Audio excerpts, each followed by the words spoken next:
नमस्कार दोस्तों, स्वागत है आपका स्टडी फॉर सिविल सर्विसेज में। फ्री वीडियो के लिए चैनल को तुरंत सब्सक्राइब कर लीजिए और नोटिफिकेशन को जरूर ऑन कर लेना। हमारा फ्री वाला टेलीग्राम ये वाला ग्रुप जरूर से जरूर ज्वाइन कर लीजिएगा।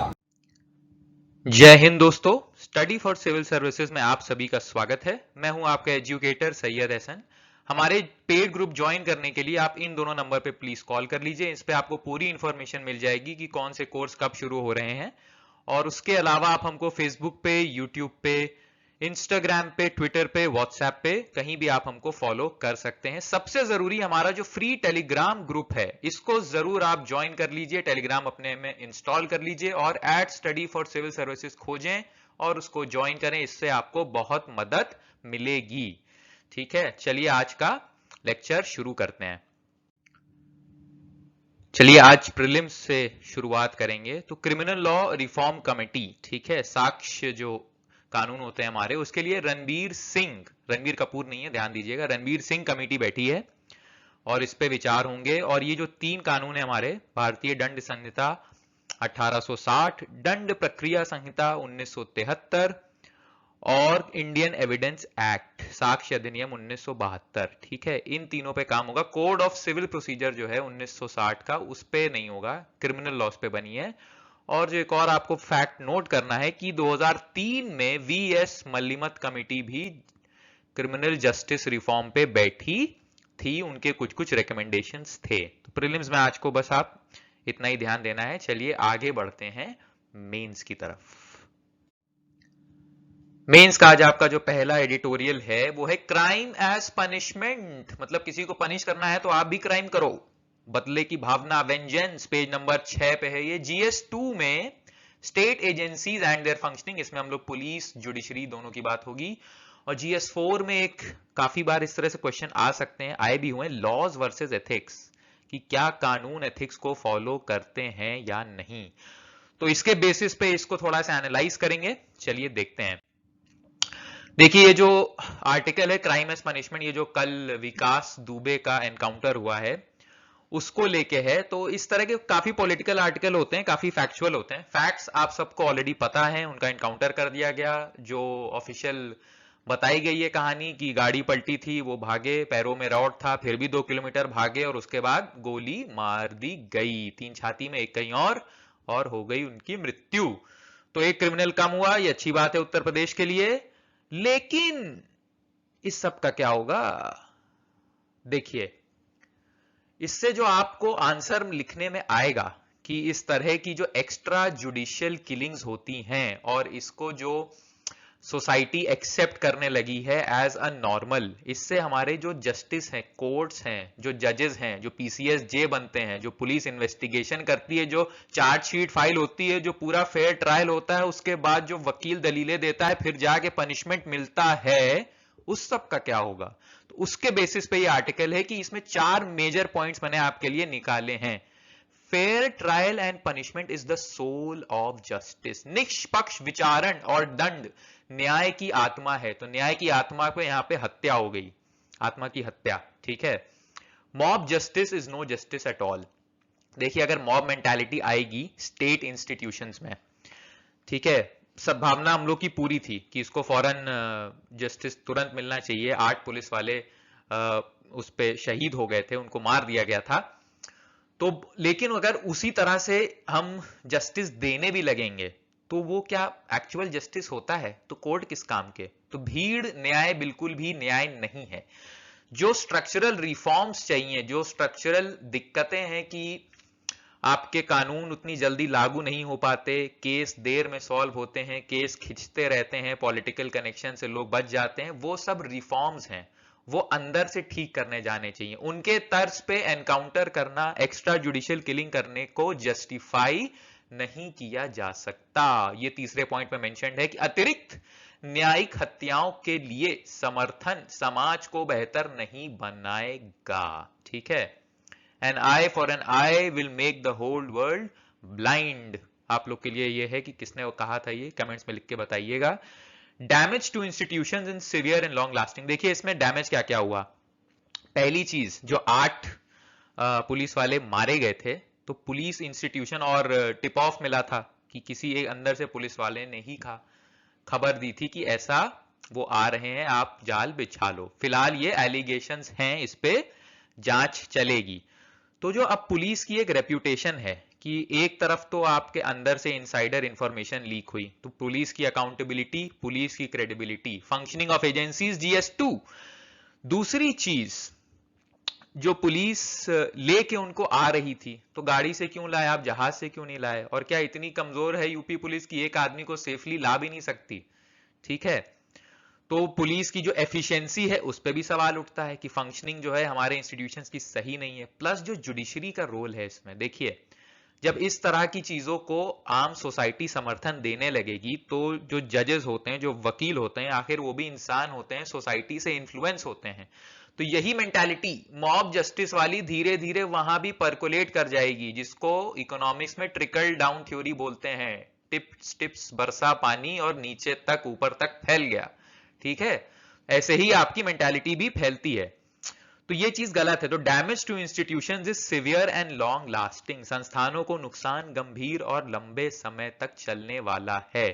तो जो एक सेट प्रोसीजर होता है, उसको किसी भी केस में, खास करके इतने हाई प्रोफाइल केस में, जहां पे सीधे सीधे आपने आदमी को पकड़ लिया था और सीधे सीधे प्राइमा फेसाई एविडेंस थी कि उसने 8 लोगों की हत्या की है, प्लस आपको यह भी पता था कि अंदर से इंफॉर्मेशन है और काफी कुछ चीजें और पता चल सकती थी, जिससे कुछ पॉलिटिशियंस खतरे में आ सकते थे। इन सब इंफॉर्मेशन के बावजूद इस तरह की हरकत हो जाना, इस तरह से एनकाउंटर हो जाना, और फिर जो कहानी बताई गई है वो बताना, इससे जो इंस्टीट्यूशंस है हमारे, जो हमारा बेस है पुलिस की फंक्शनिंग, जुडिशरी की फंक्शनिंग, जुडिशरी का काम और पुलिस का काम, ठीक है, और इन अ लार्जर वो सोसाइटी का काम, सोसाइटी की एक्सेप्टेंस ही जो होती है वो हर चीज को बढ़ावा देती है।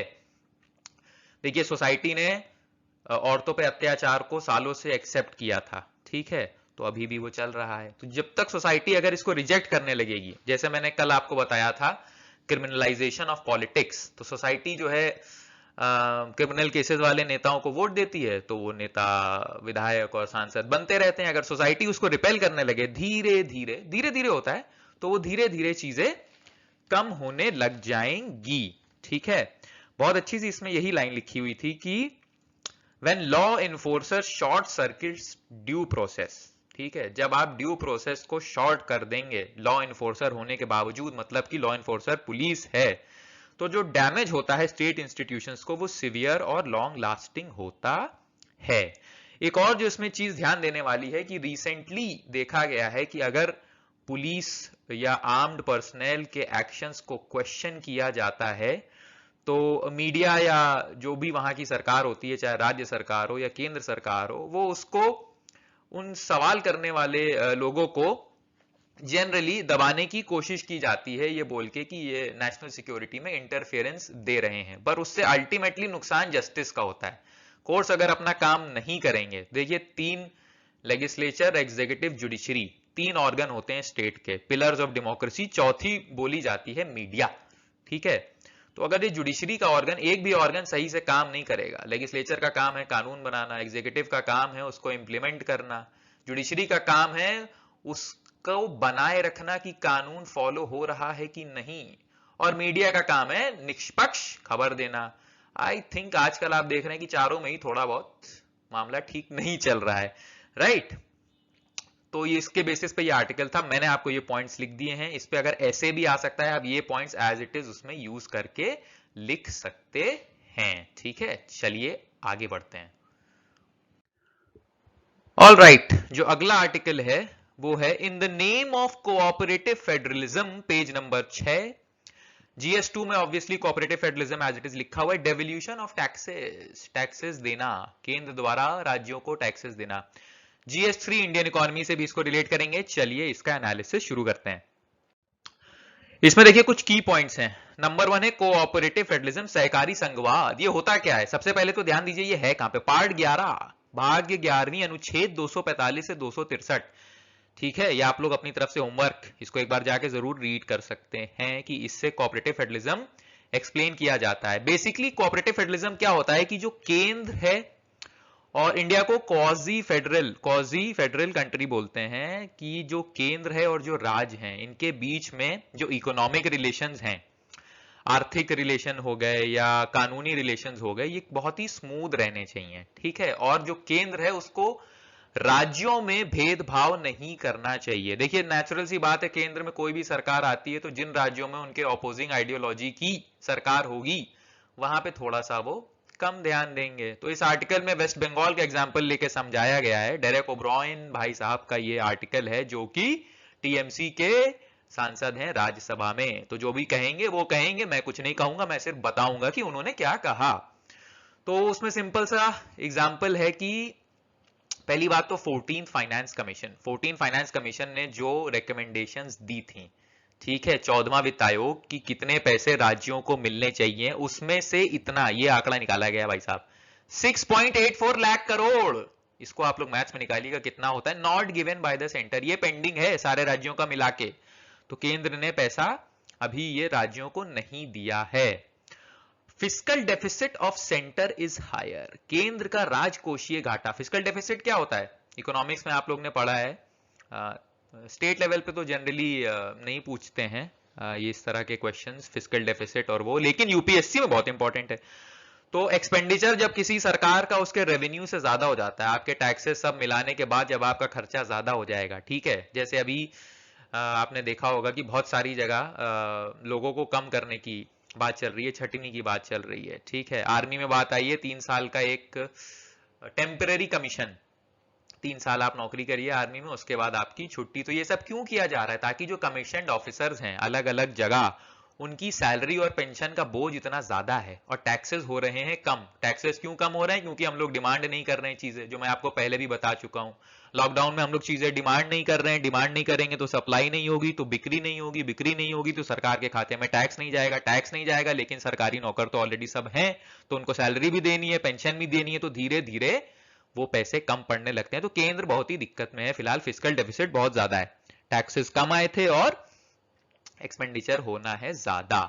स्टेट्स इस मामले में बेटर है, लेकिन जो जीएसटी है, जीएसटी ड्यूज जो स्टेट के हैं वो तो है ही, तो उसमें भी अभी जो नवंबर दिसंबर के ड्यूज थे जो केंद्र को देना था राज्यों को, वो मई जून में जाके दिए गए हैं। तो 5-6 महीने डिले चल रहा है पेमेंट। तो ये अच्छा कोऑपरेटिव फेडरलिज्म नहीं है, ठीक है। बेसिकली ये बात कर रहा है कि कोऑपरेटिव फेडरलिज्म अगर है तो उसको प्रॉपरली फॉलो करना चाहिए, सहकारी संघवाद को।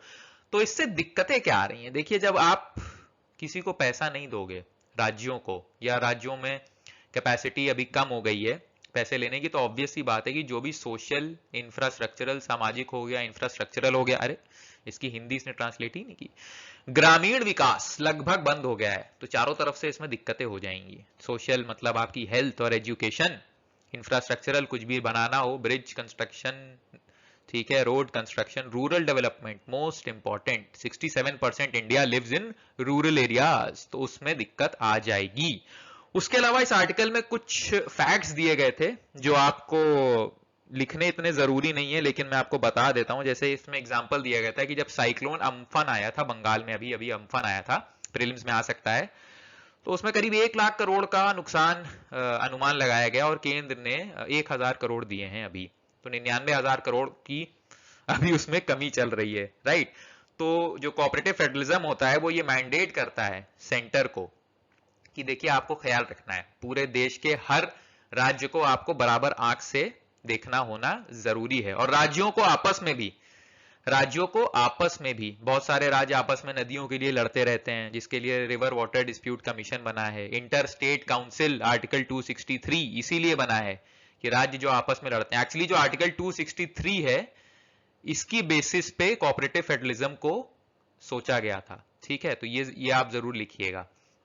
तो राज्य जो आपस में लड़ते रहते हैं कि नदी का पानी, ठीक है, कृष्णा नदी, कावेरी नदी, धीरे धीरे उत्तराखंड और यूपी में भी गंगा जमुना के लिए, गंगा के पानी के लिए प्रॉब्लम शुरू हो जाती है। तो कोऑपरेटिव फेडरलिज्म बहुत जरूरी है हमारे देश में। अलग अलग राज्यों की अलग अलग जरूरत है, अलग अलग वहां पे नेता होते हैं, अलग अलग लीडर होते हैं, अलग अलग टाइम पे इलेक्शन होते हैं, और बहुत सारी चीजें टेम्परेरी सोच में परेशानियां आना खड़ी हो जाती हैं, ठीक है।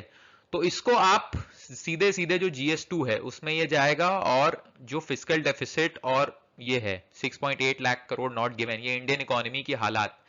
बाकी आपको पता ही है ये सब क्यों हो रहा है, और आपको मैं पहले भी बता चुका हूं, कोविड की वजह से अभी टैक्सेस बहुत ही कम इकट्ठे हो रहे हैं, लोग खर्चा नहीं कर रहे हैं। अगर ये ऐसे ही चलता रहा तो आगे काफी और दिक्कत आ सकती है, इस पे और आर्टिकल आएंगे, ठीक है, वहां पे आपको मैं इसमें और चीजें फिर बताता रहूंगा, ठीक है। चलिए आगे बढ़ते हैं। ऑल राइट, आंसर राइटिंग आज का, cooperative federalism is essential for proper functioning of a vibrant democracy like India. विश्लेषण, एनालाइज। भारत जैसे जीवंत लोकतंत्र के समुचित संचालन के लिए सहकारी संघवाद जरूरी है। विश्लेषण, तो इसको जब आप अप्रोच करेंगे तो जो मैंने आपको बताया था कोऑपरेटिव फेडरलिज्म की डेफिनेशन लिखिएगा, फिर कॉन्स्टिट्यूशन में अगर है तो कहां है ये जरूर मेंशन करिएगा, फिर आप उसमें राज्यों का केंद्र की तरफ और केंद्र का राज्यों की तरफ क्या फर्ज बनता है और किस तरह से उनको खास करके जब कोई आपदा आती है तो मिलके काम करना चाहिए at a time like this, उसके बारे में थोड़ी सी बात करिएगा। और आई होप ये आप लिख पाएंगे। कमेंट्स में मैं देख रहा था कि लोग पूछ रहे थे सर कितना लंबा आंसर लिखना चाहिए, तो देखिए 7.5 और 12.5 दोनों ही मार्क्स का क्वेश्चन आता है, तो आप दोनों में इसको लिखने की कोशिश करा करिए। प्रैक्टिस क्वेश्चन है कि छोटे में लिख पा रहे हैं कि बड़े में लिख पा रहे हैं, क्योंकि क्वेश्चन कभी भी आ सकता है, कितना भी लंबा क्वेश्चन 5 नंबर मतलब 7.5 और 10 में भी आ सकता है, और कितना ही छोटा सा क्वेश्चन 12.5 में भी आ सकता है।